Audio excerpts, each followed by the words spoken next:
Check baby one, check baby two. All right.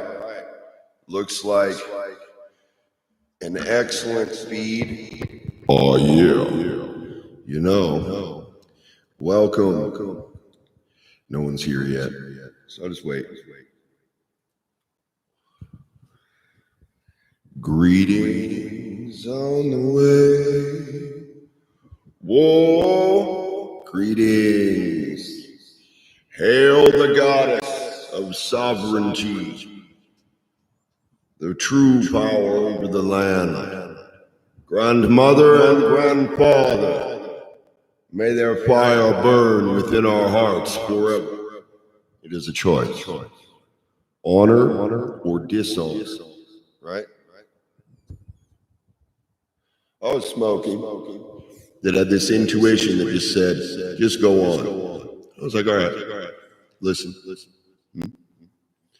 I don't have to listen, but you know. I am covering a lot of this old school material for the sake of upholding honor, right? Like on the video that I made last night, or early morning, I posted the Rob Roy duel. Now, why did I do that? It wasn't for the sake of showing violence, right? It was to show the upholding of honor. It is not only the honor of Rob's wife that he was defending, in which I also am related to McGregor's, as all the clans are interrelated, as my father taught me.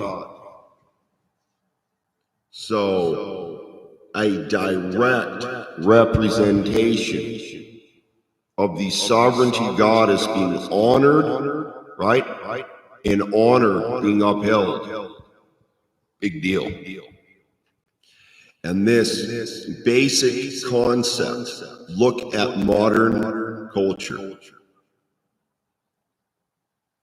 And it feels to me like a direct assault on that idea, right?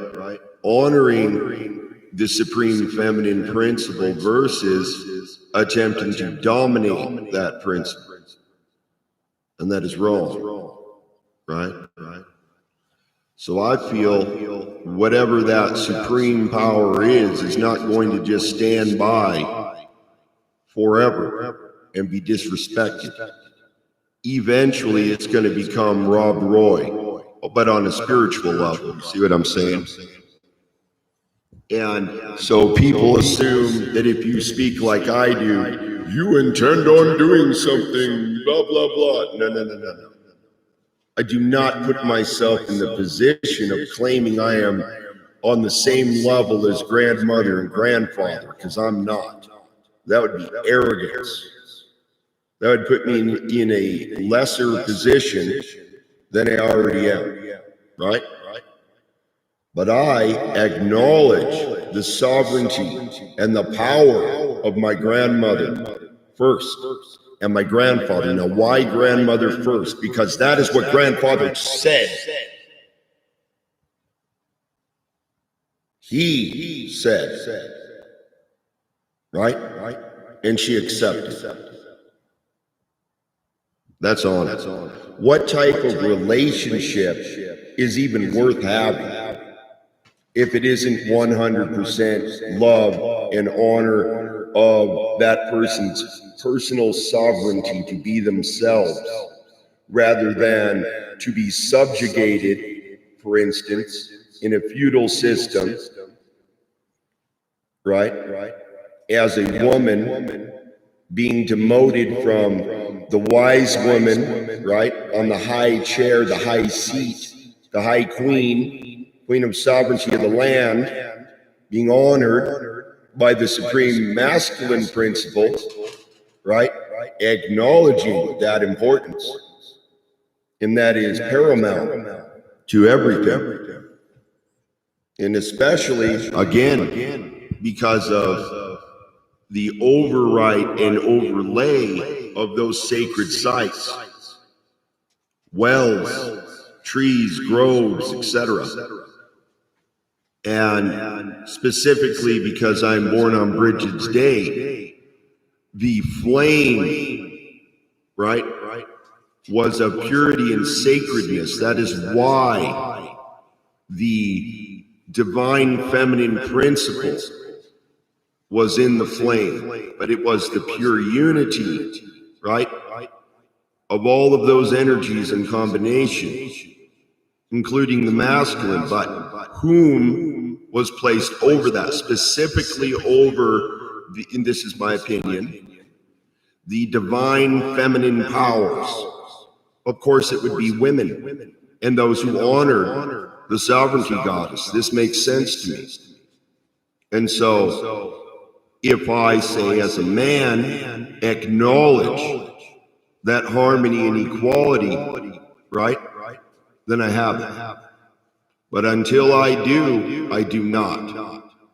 And I must hold a high standard, because the goddess is not going to accept anything else. Neither would grandfather. You hear? That's how I feel. So I'm not here as an authority. I am an authority over myself, right? But it is the authority of grandmother and grandfather that I acknowledge, and that is central and key and extremely important for me to move forward on my path. And until that is 100%, you are not worthy of that. Does it make sense? It's not automatic. You must earn it, right? There's certain inheritance that would be given due to honoring that love, right? So let's say I have two approaches, and I'm a man, right? Now, let's say I approach my friend and his wife, all right? Do I approach oogling his wife, or do I approach with honor, not looking at her that way, right? And honoring the sanctity of their relationship. That's what I'm saying. That's central.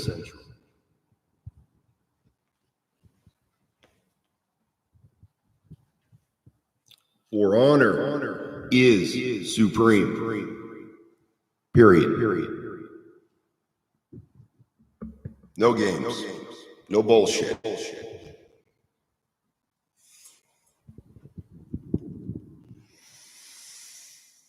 Okay. Now, with that said,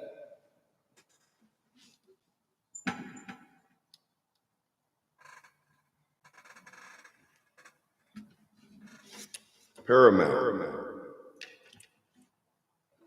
It's either that type of relationship or I'm not going to have one.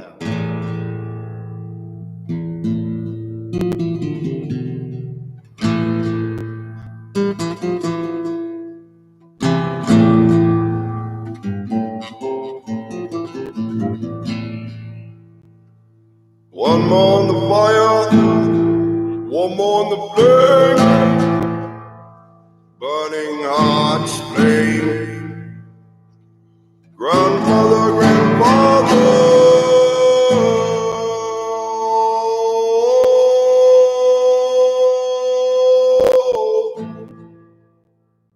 feel it deep down inside, hearts flame.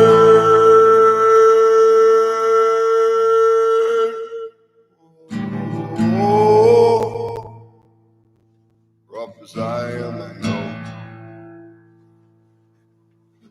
deep down in a vault soul,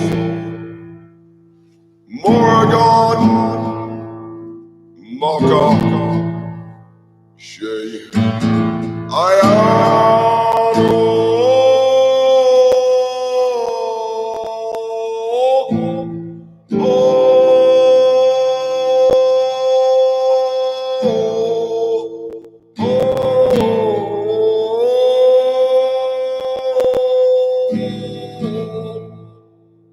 Way down shaking in the rain, tears to the ground. Oh, she knew and he knew what they had done. Two choices: stay in dishonor or rise and shine.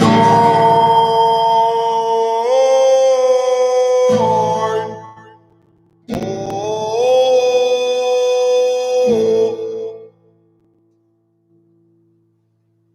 deep down, yeah. But they laughed in my face and they said that's not real. They were so arrogant to say, turn their back on their grandmother and grandfather.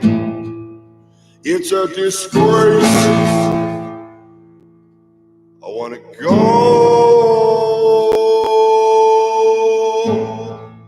without a trace, you said. Burn on, burn, till only the flame remains. Oh,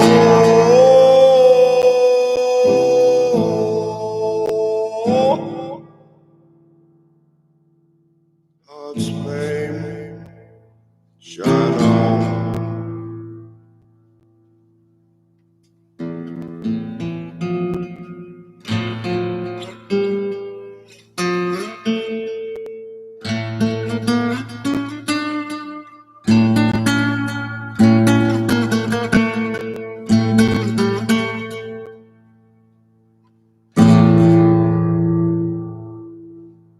Like a burning flame,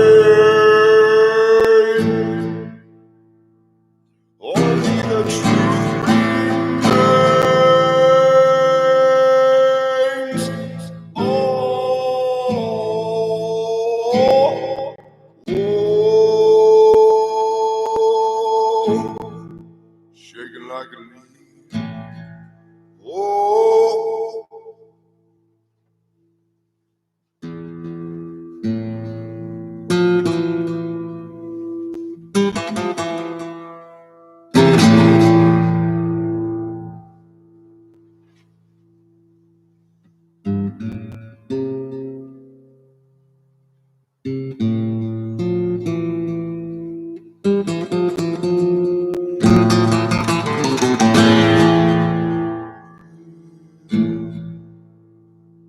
Rising we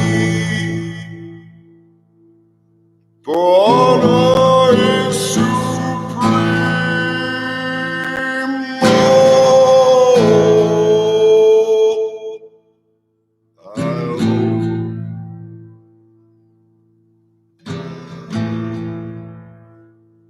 way down, deep down in a folk soul, forevermore shine on.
Will you hold the flame of our people?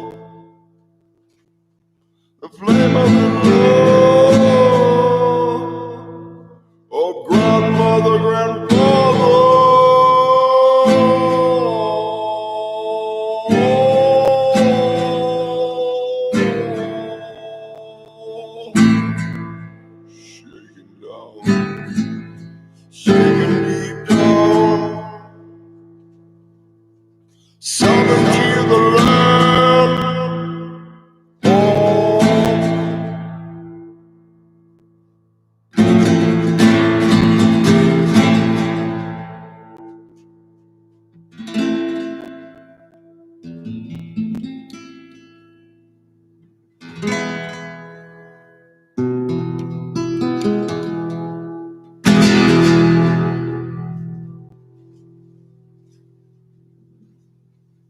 And for we know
hold the flame, say,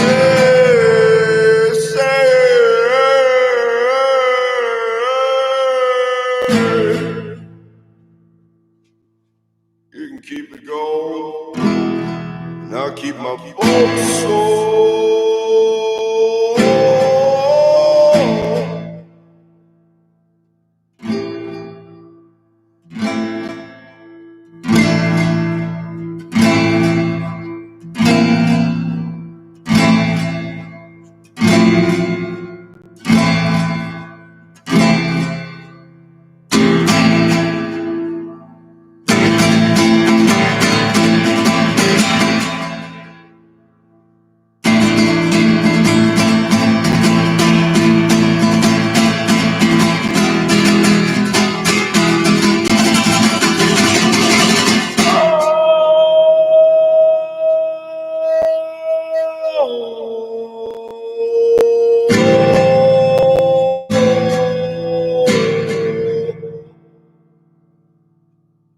Like a burning flame, no, shaking in my heart and soul. I think I'm crying inside, and inside my heart and soul is a pouring rain. Whoa.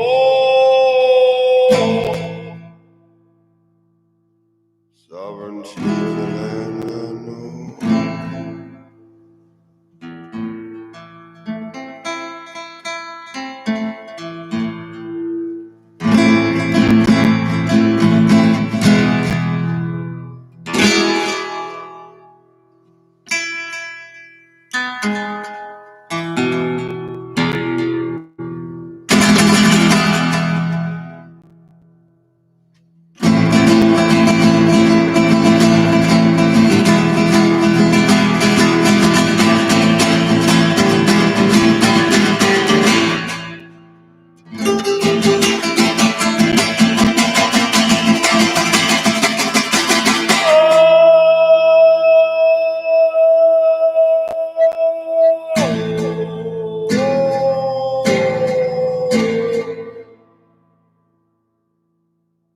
Shaking deep down to say,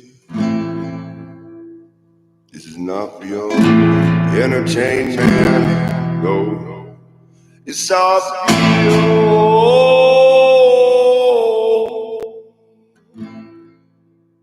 grandmother, grandfather on the way.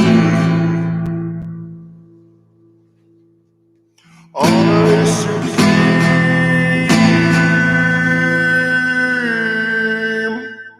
Whoa.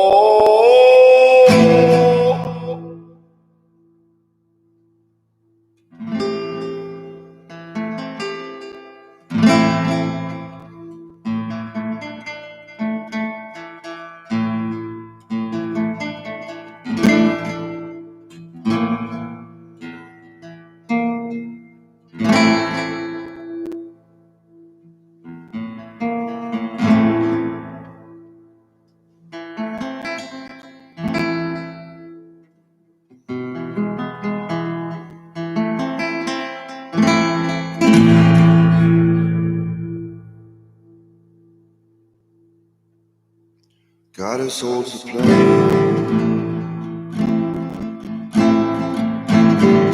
Forevermore, you know. Grandmother, I'm crying deep down to say, as the tears fall to the ground.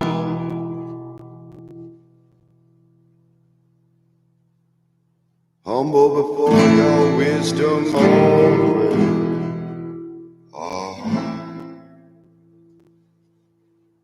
Grandmother, grandfather,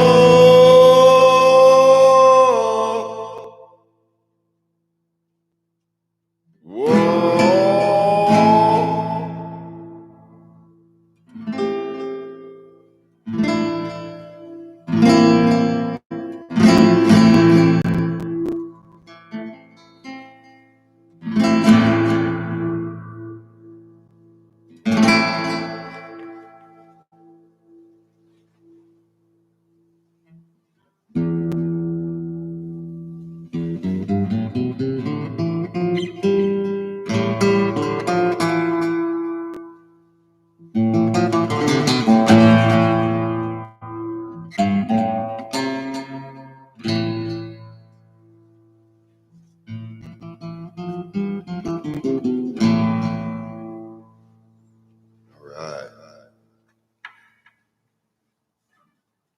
As I've stated over and over again, and the reason I do it is because people are too accustomed to being voyeurs, right? Versus honoring, right? Because everything has been turned into commercialized entertainment, a cheapening, of the spiritual root. Because that, in my opinion, is not for sale. Here, you must earn it. You cannot just buy it. You can buy knowledge, doesn't mean you internalized it. Listening and applying are two different things. So I say, grandfather could offer you a meal, or you could meet him on the battlefield and he'll have a battle axe in his hand. Which one would you like to meet? Right? That's how I look at it, in a symbolic way. As an archetype, it's a double-sided coin, one creative and one destructive, but both necessary. One breaks down what is no longer of use, while holding to the central root of what is. And that is what I am saying now. And I've been saying it. So I found another one. Ooh, now this is interesting. I didn't even realize this, but look at the pattern on this oak seed. See, it's in the husk. So to me, that's even more sacred, right? What does that represent? Let's see.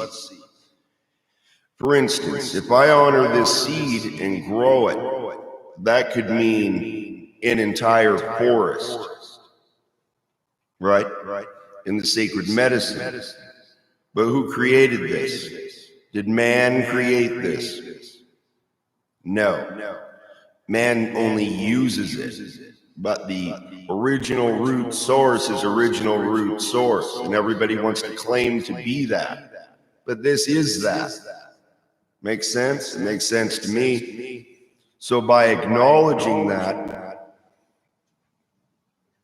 original root, then in the highest level of that attainment, I am acknowledged by original root versus the illusion.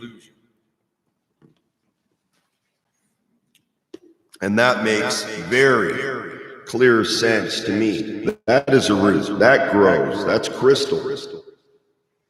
Right? We are crystalline in nature by the fact that we are a majority water, and water is liquid crystal.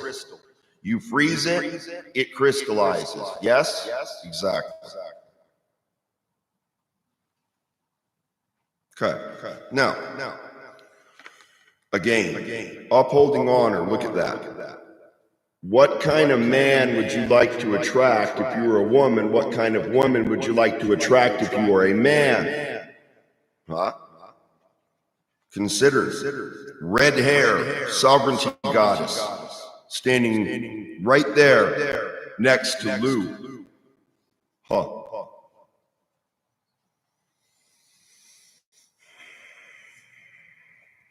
The discovery. Just a bit higher now, the Dogda promised with a grunt of effort as he hauled his bulk up the rocky slope.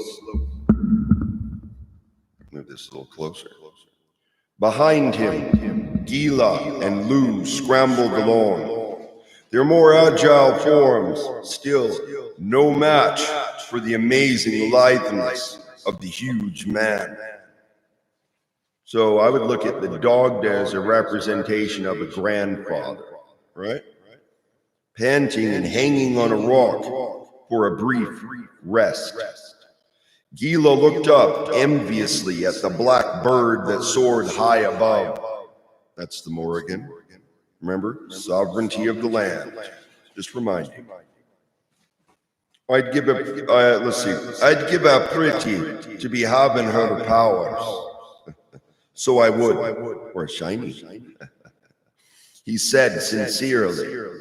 Never mind, said the young warrior, grinning. The sea lies just beyond this hill, I think. It must be where Morrigan's been leading us. Interesting. Sovereignty goddess will guide you if you are honorable? Yes. She'll also whoop your ass if you're not. I wish you'd remember that as the raven flies is only the easiest route for a raven, the Dogda growled. I feel as if we've climbed every hill in Aya. Now remember, everything is symbolic. The climbing of the hill, the ascent, the honoring of the sovereignty goddess high above. She likely did it on purpose, knowing her twisted mind. She's not twisted. Morrigan operates on a much higher level. You know, she's down to base root. She's looking at reality. Not some bullshit little soft pillow pretty princess horse shit. She is a tough mama and she ain't taking shit from nobody. She will hold you to your own to the fullest 100%. Okay. But the crown of the ragged hill was just ahead, and beyond, the sea did come into view. A fine, wide cove with a beach of yellow and stretching round its curve. The three climbed higher, 3 is important, and were able to look down the steep slope to the section of beach just below. What they saw made them jump hurriedly back into some sheltering rocks The flat ground along the water's edge was swarming with Pomor. They had encampments scattered far along the shore with crude shelters built and scores of fires burning. The smell of the cooking food drifted up to the watchers. There must be nearly 1,000 men there, said the doctor. It looks like half of the garrison forces in Ayr are gathered. They must be planning to attack us. Lou said, but why are they gathering here? And what are they waiting for? There are more than enough here to challenge our forces at Tara. What's Morrigan about? Gila wondered, pointing. The figure of the raven had soared out far beyond the Fomor, high above the sea, and away until she had shrunk to a black fleck against the gray of an overcast sky. But as they watched, she began to grow again as she returned, sweeping in from the sea with speed. Soaring up over them, then fluttering down to alight on a boulder nearby. She folded her great wings and then began to caw and rattle noisily. The Dagda listened carefully, then nodded. We may soon find out what this lot is waiting for, he told his companions. She says there's a ship coming in now. See, the Morrigan, the Sovereignty goddess, could warn you or lead you to your own doom if you are not honoring your oath to the sovereignty of the land in which she holds. Gila looked at the huge warrior skeptically. You understand her? Certainly, I did, the Dagda answered indignantly. We were married once, you'll recall. She taught me the speech, made things much easier, too. She could also make them very difficult, near impossible. Honor is the only way to make that happen. Holding your oath. I can imagine that it would, said Gila thoughtfully. Or maybe I can't. He flashed a broad grin. You'll have to tell me more about your marriage sometime. It must have been quite an interesting match, so it must. Never mind that, the Dagda said tersely. Clearly not amused. Look, there's the ship. They could just see the flashing speck that had appeared on the edge of the gray, rough sea. They watched it draw near, slowly revealing itself as a large, lean vessel of smooth black. Lou and Gila exchanged a meaningful glance. Both had seen such a ship before. It's come from the Tower of Glass, said Lou. I've seen their lake long ago, the Dagda said. His voice darkened by a grim memory. I told you of it, lad. When we went against the tower, those many years ago, and were destroyed by the powers there, it was a fleet of such ships that came against us then. The Morrigan crackled stridently. Aye, he said. I know you were there too, and I'm certain you recall as well as I. But why is it here? Asked Lou. He looked at Gila. Do you think it means that the forces of the tower will join the Fomor? Gila shook his head. No. We heard that bloody iron monster himself declare that the island for more would have to hold Aya alone. I can't imagine Balor changing his mind and risking the lives of any of this Pure Tower people just to aid these poor, blighted brothers they've so kindly exiled to this place. Balor, Lou said coldly. Balor, recalling the terrible one-eyed being. If he comes, we are doomed. Watch the power of the Red Eye blast apart the fortress where I grew up. We could never face that. Note what color Sauron's eye was? Just saying. And the overlay of the IO principle, right? The befoulment. What is in the center of the circle? What is the central key note? Two different polarities, right? One honors the sovereignty of the goddess, and one defiles it. Which path shall I choose? I choose to honor the sovereignty goddess. 100.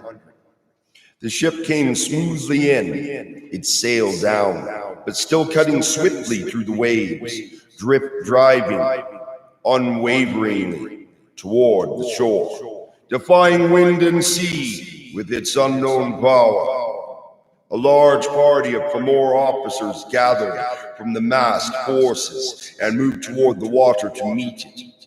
The ship eased up through the shallows and grounded. A gangway was run out from the side to rest on the shore. You know what a gangway is? It's like a little platform you walk down. A man appeared as its head and strode haughtily down to be greeted by the officers. There's your arrogance, right? Your dominance of the sovereignty of the land and the goddess, or attempting therefore. On the hillside above, the little band of watchers looked on with growing understanding. But yes, the goddess is all-powerful and cannot be overtaken. But honor of individual humans might be able to be messed with, misdirected. Anyway, not Balor, Gila remarked, but a monster nearly as bad. I'd hoped that he was dead, the doctor growled. I hoped that he was dead. But he was not. Breast once High King to the Tuatha de Danann had returned to Aya. The hilltop fortress called Tara of the Kings was alive with activity. After years of decay and apathy, the town below had reawakened, preparing desperately for the coming struggle to hold on to the new freedom. That is why honoring your unity with the sovereignty goddess is so important, in my opinion, of course. Of course, grandfather. Within the enormous, circling palisade of logs that crowned the rounded hill, many scores of warriors trained for battle. The very few who had been able to keep up their warrior skills through the long period of Fomor oppression were laboring to restore the ability and strength and confidence of the rest. That's what I'm working on. This entire year is dedicated to that reality. Reclaiming personal sovereignty. 100. It was difficult work. Yes, it was. And painful too, but worth it. Morgan knows this. Most had been so long undernourished and brutalized that the will to fight was very weak. But the inspiration and courage of one man who moved through them, constantly encouraging, was helping to bring new spirit to them. His name was Nuada, the High King. He was an aging man, his long mane of hair frosted heavily with gray. His face seemed by years of wear. But this powerful figure showed few signs of age, and his proud bearing gave him an aura of energetic youth. Beside him strode Angus another son of the Dogda, a cheerful and vigorous young man who was helping to supervise the training. One side of the great inner courtyard was given over to a line of men who practiced casting spears at man-sized targets carved of wood. Nuada stopped to watch and shook his head with doubt. After days of work, the targets were still distressingly free of spears that had hit their mark. Across the court, other men were training with swords and shields. Most were clumsy and unsure, and doing themselves almost as much harm with the heavy weapons as their practiced opponents. See, and that is not knowing wisdom and forgetting that. So what's the price? No expertise in being able to defend yourself. Nuada watched this for a while too, and then Angus heard him sigh heavily. But the High King did not express his misgivings aloud. That's right, because he has to keep the morality, or the morale of the fighting men up, and women for that matter. He only offered some ringing words of encouragement before passing on.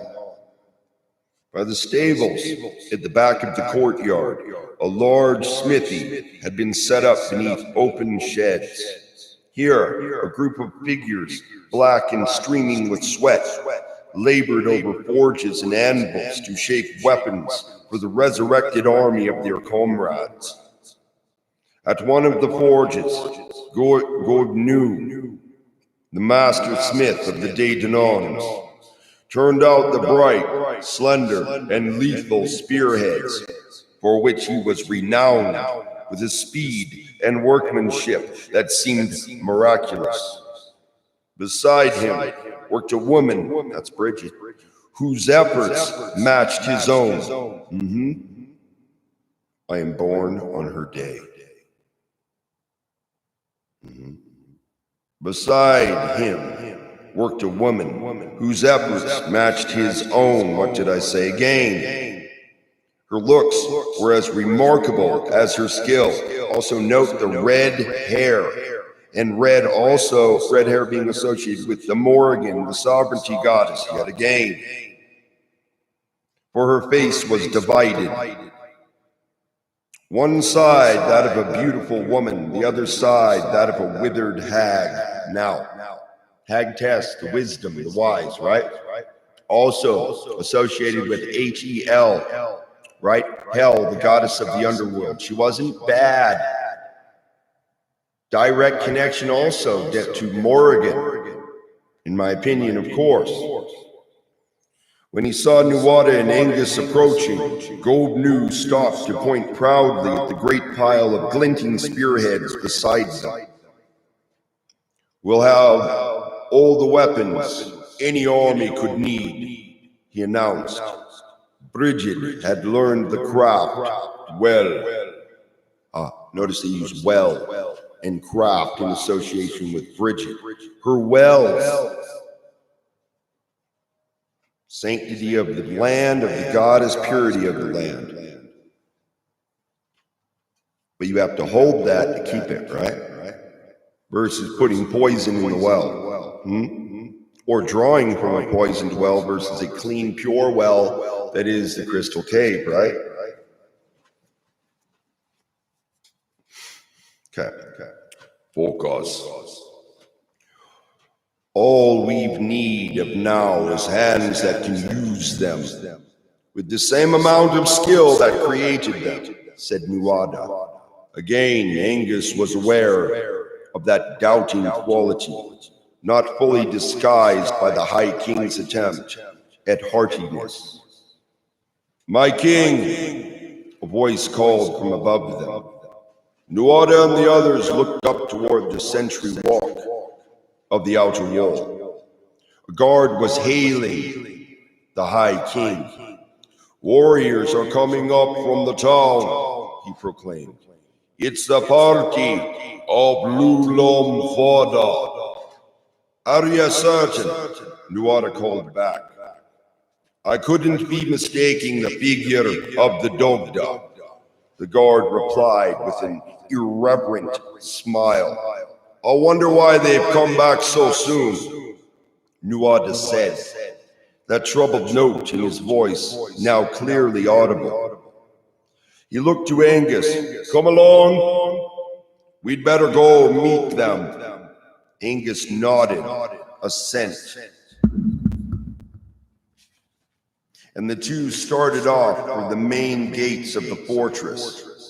Those gates were open, as was usual during the daylight, and the two men reached them just as Lou, Gila, and the Dogda rode through into the courtyard. When Nuada saw them, his worry increased. They were worn by much hard travel, sagging on the horses' backs. The animals themselves were thickly caked with mud from the fast travel on Ayer's roads and plodded warily, heads lowered. Even the great stocky mount of the Dogda was near exhaustion. As the three pulled up, the familiar black form sailed lightly down to land beside them and shimmered its way into Morrigan's shape. She was the only one of the party who looked fresh, as Lou and his friends eased their aching bodies from their horses. Nuada advanced toward them. "What's happened?" he demanded. "What's happened? Why have you come back so soon?" "We've made a discovery," said Lou. He and his comrades gave the horses over to a steward's keeping, and Lou moved closer to the High King. "Let's move away a bit," he said in a confidential tone. "I don't think the others should hear this quite yet." They moved away from the training area into an open spot beside a small mound at one side of the yard. "Tell me, what happened?" Nuada asked urgently. "We've discovered an army of Fomor gathering secretly," the Dogda told his old friend bluntly.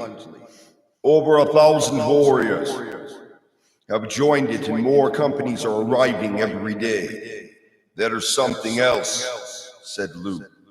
"Bress is with them. He's clearly been sent by those of the Tower of Glass to lead them in crushing us." "He has enough men to do that now," said Nuada, clearly alarmed by his news. "Why is he waiting?"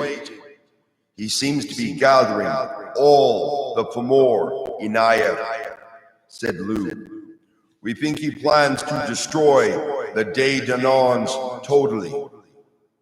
"Then how much time have we before he is ready?" Nuada asked. "There must be several thousand Fomor in Ayer," the Dagda answered. "We can only be guessing, but I'd say it will be at least 10 days before he's ready to march against us." "10 days?" repeated Nuada in a despairing way. "So little time. We wouldn't have had that long if we hadn't discovered Bress's secret," Lou reminded him. "Now we have a chance to organize a defense." "Is that the truth?" Now remember, I told you what my dad told me. The truth is. And I added to that saying, the truth is self-existent, period. You can perceive it however you would like, but the matter of the fact is the matter of the fact. The central truth. Okay. Is that the truth? Nuada replied, his voice sharply edged with irritation. And just what is it you're planning to make this defense with? Lou was taken aback by his sudden hostility from the king. By the sudden hostility of the king. But Nuada saw the surprise in his face and was at once regretful. I'm sorry, young champion. I know the kind of hopeful fire that courses in your veins. For you, anything is possible.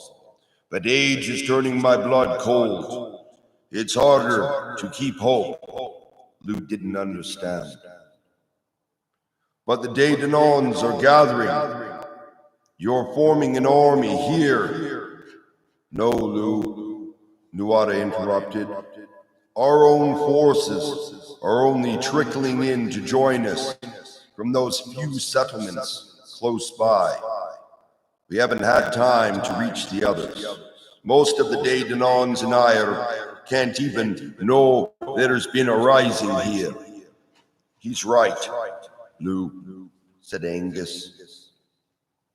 And to give them time to come to arm and train them and make an army they would have to host in a very few days. We can't reach them so quickly. But some will come, and you have some companies here, Lou said, stoutly battling to counter their air of defeat. Look at them more closely, said Nuada, taking in the warriors in the yard with a sweep of the arm. We have perhaps 500 who could fight. But look at their condition. Even with weapons and training, they are far too weak. They've been starved and beaten for too long. The rest of our people are surely the same. He shook his head. His voice sounded weary. Even if every Daytonon were at Tara now, armed and ready to fight, they wouldn't have the strength to withstand the Fomor hordes. Lou realized how deeply his vision of defeat had plunged Nuada into despair. He recalled the condition the High King had been in not many days before. Then Bress had ruled and Nuada had watched helplessly as the tyrant drained his people. His sense of failure had driven him into a drunken apathy. The fear and uncertainty that had come upon the once assured leader still threatened to grip him at times. They had to be controlled. Nuada, remember when I first came to Tara? You were certain you could never act again, but you have, and so have your people.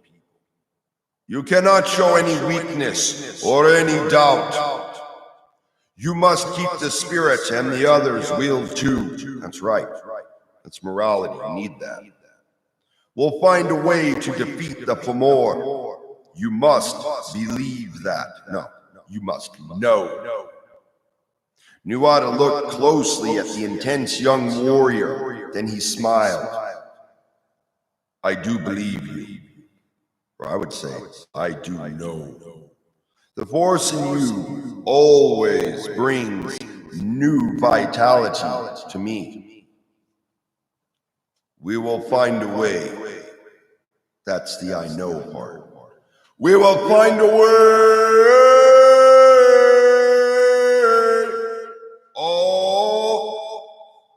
Lou felt relief at having bolstered Nuada. He only wished he really knew what way they would find.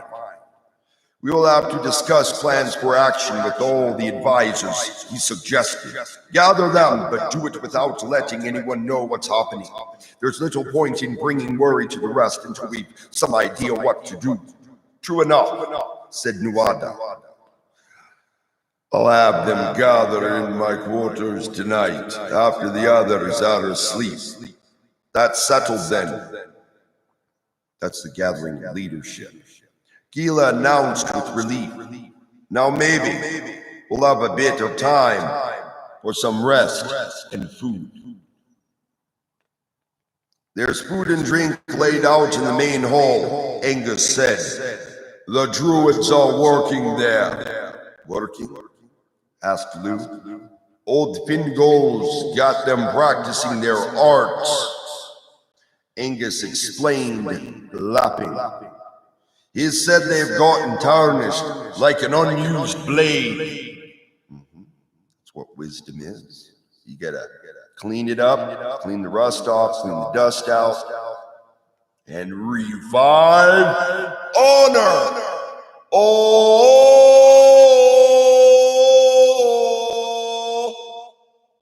do you know where Ain might be?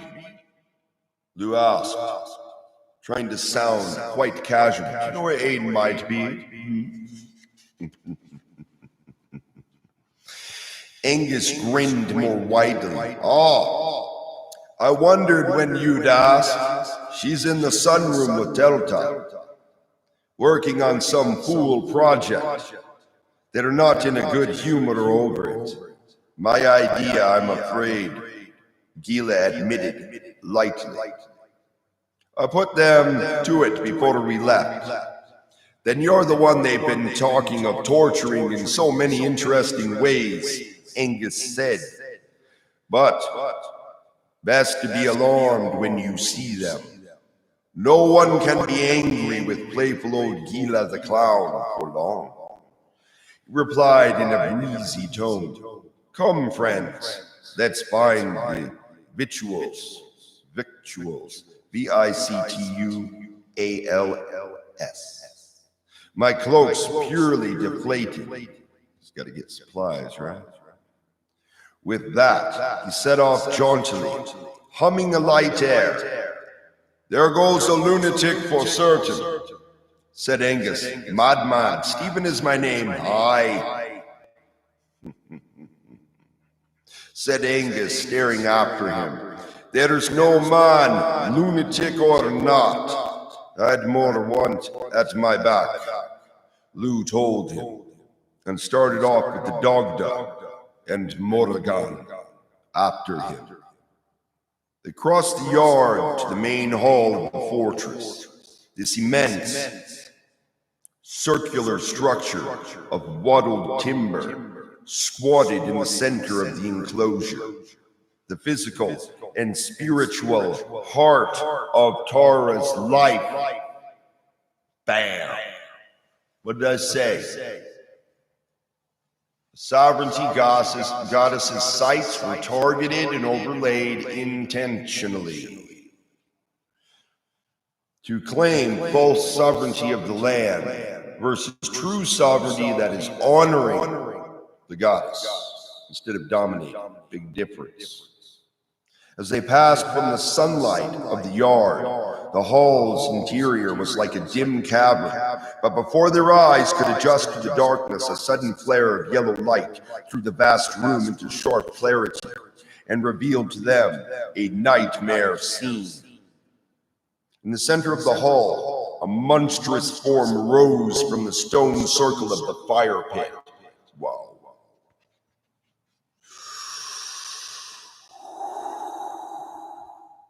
The body was like that of an enormous maggot that had crawled up from the earth's blackest bowels, flattened and marked with rings that divided the soft flesh into segments.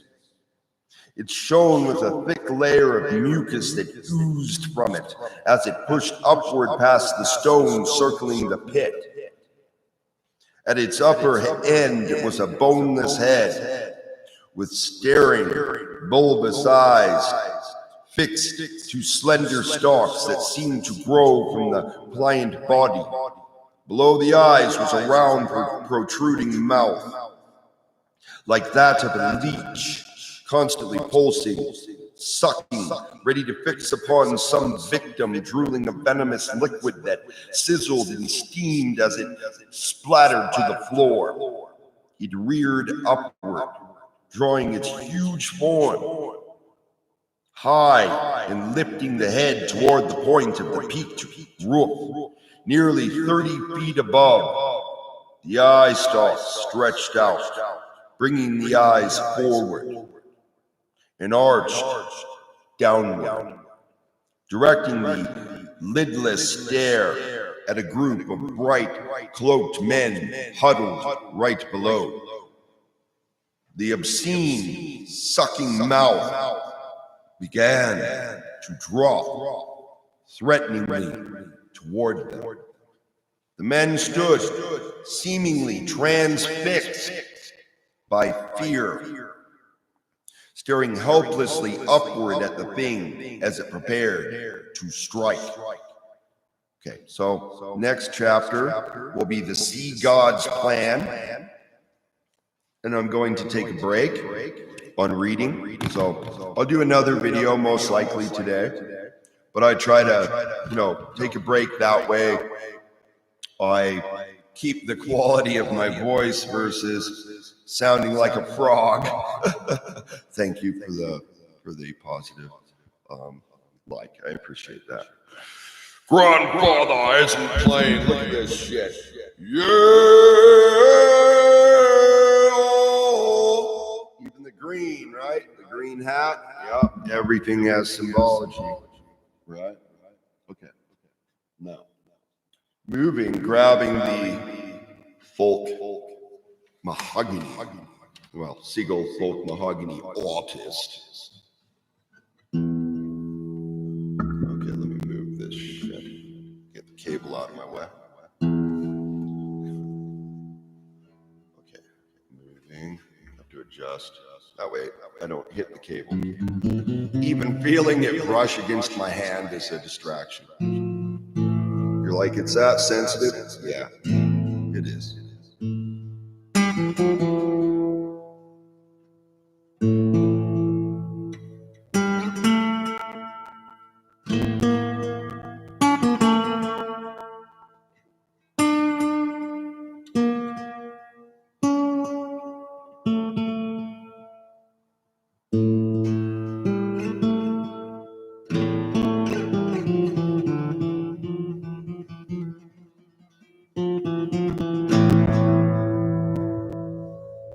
If you could see me now,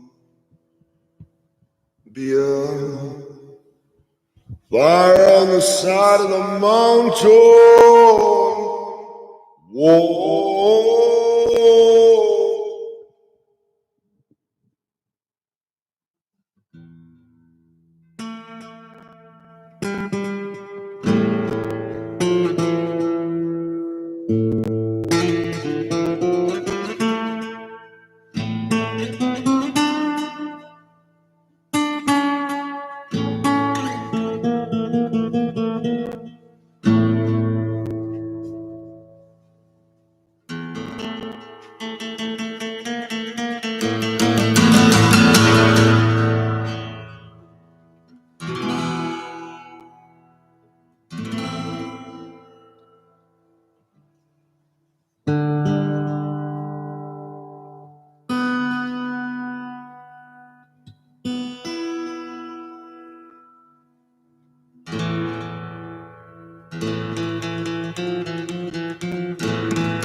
Close your eyes, feel deep down in heart and soul.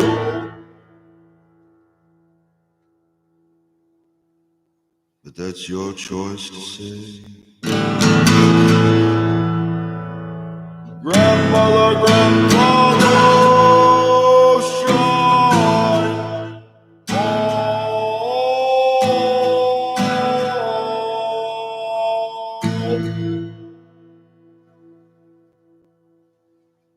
Sure as the ocean does turn the wave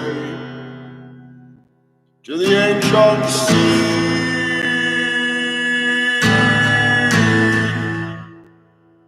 Mananon Magriel, Bridget and Moregon, Rue hold the sword high.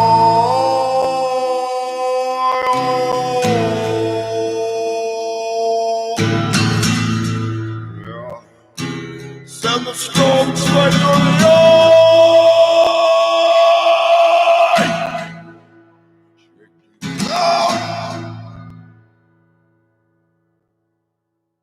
I know what you did. The place you thought no one was looking.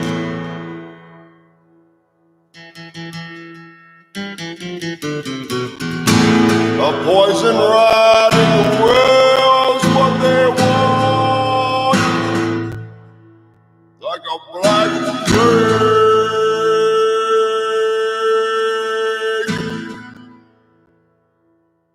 Shine, shine, shine.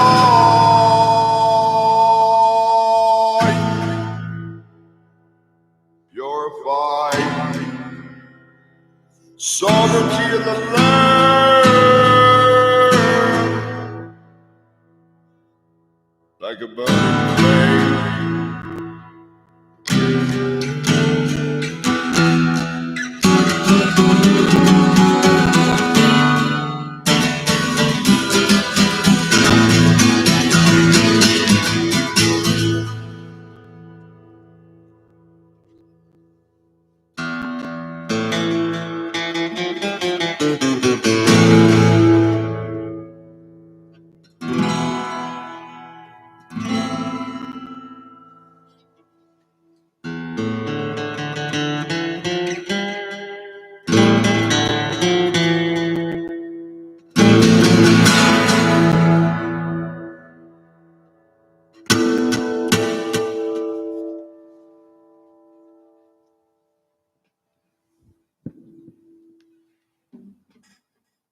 I'm going to state again, this is not entertainment. This is live ritual.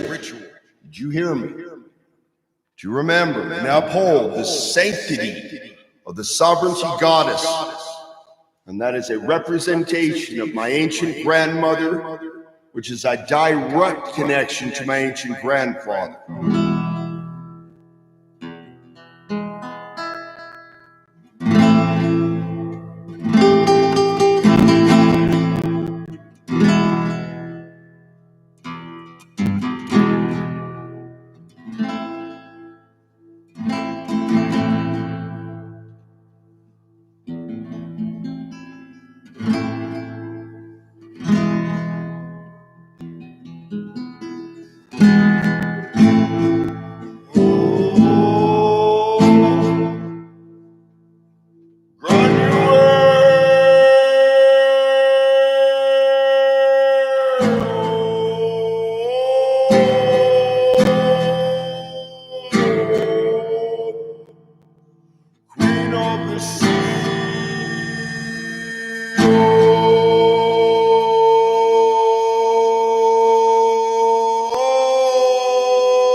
shining way, goddess of sovereignty. Honor you all the way. Tears fall to the ground. Honor you all the way.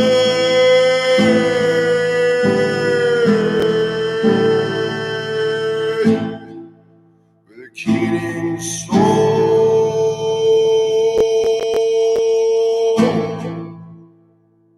For the wise women that they born in the place.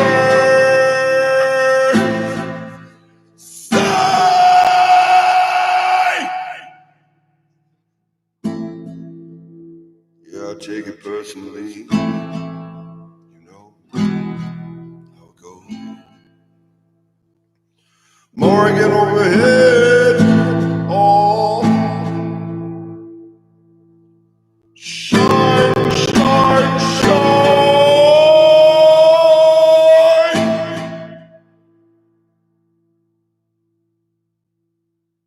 Maka is her name.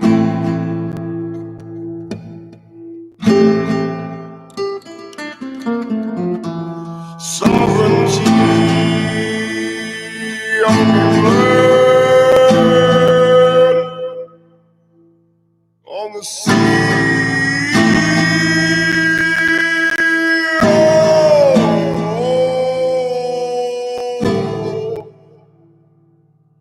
Over here, shows the raven and the crow flies. Over here, shows the crow flies. You know, shows the crow flies. Oh, your sovereignty of the land, be way deep down. I saw you in the pouring rain.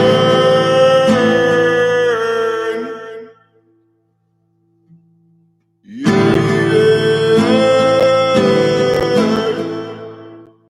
whoa,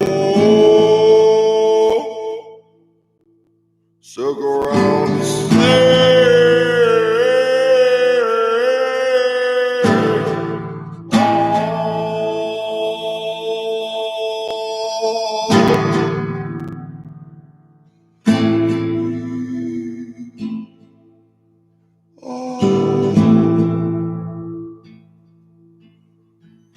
shores of pouring rain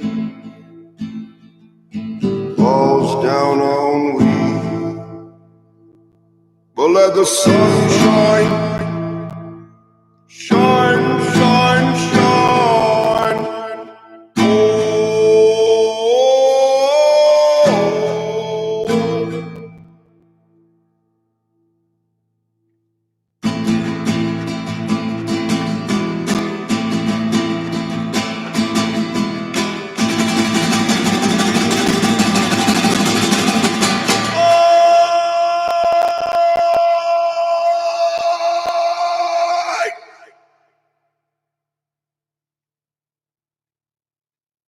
sovereignty of the goddess is supreme.